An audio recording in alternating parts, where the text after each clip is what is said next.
కాంగ్రెస్ ప్రభుత్వంపై BRS MLA కొత్త ప్రభాకర్ రెడ్డి చేసిన వ్యాఖ్యలు పెను దుమారం రేపుతున్నాయి. దీనిపై కాంగ్రెస్ నేతలు మండిపడుతున్నారు. అలాగే ఆయనకి కౌంటర్ కూడా ఇస్తున్నారు. అయితే ఈ విషయం గురించి మరింత సమాచారం మా కరెస్పాండెంట్ అజీం లైవ్ లో అందిస్తారు. చెప్పండి అజీం, అంటే అసలు ఈ వ్యాఖ్యలు ఆయన చేశారు కానీ ఎప్పుడైతే చేశారో అప్పటి నుంచి నాయకులు, కాంగ్రెస్ పార్టీకి చెందిన నాయకులందరూ ఆయనపై మండిపడడం జరుగుతుంది. అంటే లైక్ ఆయన కౌంటర్ కూడా ఇస్తున్నారు. సో అసలు ఇది ఎటు దారి తీస్తుంది అంటారు?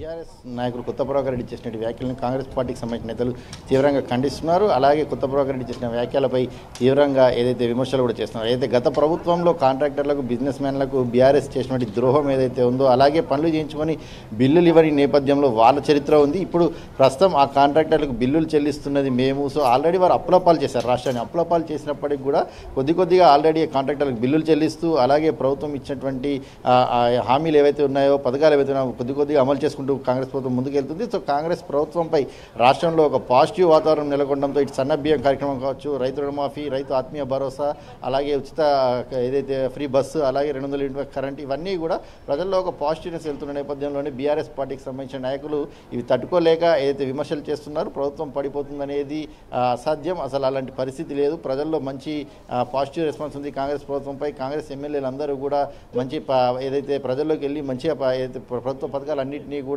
ఏదైతే విస్తృతంగా ప్రచారం కూడా చేస్తున్నారు. మరింత ప్రచారం చేయాలని చెప్పి సేల్పీ సమావేశంలో కూడా ఏదైతే సీఎం రేవంత్ రెడ్డి ఆదేశాలు కూడా ఇచ్చినట్టు కూడా చెప్పారు. సో ఎక్కడ కూడా ప్రభుత్వాన్ని డోకలేదు. ఈ 5 ఏళ్లు ఉండడంతో పాటు రానున్నటువంటి 5 ఏళ్లు కూడా కాంగ్రెస్ ప్రభుత్వమే కొనసాగుతుంది. అయితే బీఆర్ఎస్, బీజేపీలు అన్ని కలలు కంటున్నాయి. కొత్త ప్రభాకర్ రెడ్డి మాటలు తన మాటలు కాదు, అవి బీఆర్ఎస్ పార్టీకి సంబంధించినటువంటి ఏదైతే కేటీఆర్కి సంబంధించినటువంటి మనసులో మాట. ఎందుకంటే కొత్త ప్రభాకర్ రెడ్డి కేసీఆర్ సంబంధించినటువంటి ఆత్మగా ఉన్నారు కాబట్టి సో వారు కొత్త ప్రభాకర్ రెడ్డితో మాట్లాడించారు. అయితే అధికారం కోల్పోయినటువంటి దాహంతో ఇంకా బయటికి రాలేదు. ఇంకా అధికార దాహంలోనే వారు ఉన్నారు. ఖచ్చితంగా ఎలాగైనా సరే ప్రభుత్వాన్ని భయపెట్టించాలని చెప్పి, ప్రభుత్వంపై విమర్శలు చేయాలని చెప్పి, బద్నాం చేయాలని చెప్పి ఇలాంటి విమర్శలు చేస్తున్నారు తప్ప ప్రజల్లో మాత్రం పార్టీకి ఎక్కడ ఎలాంటి నెగిటివ్ సెన్స్ లేదు, పాజిటివ్గానే ఉందని చెప్పి కూడా కాంగ్రెస్ పార్టీకి సంబంధించిన నాయకులు కొత్త ప్రభాకర్ రెడ్డి వ్యాఖ్యలు అయితే తీవ్రంగా ఖండిస్తూ విమర్శలు అయితే చేస్తున్నారు.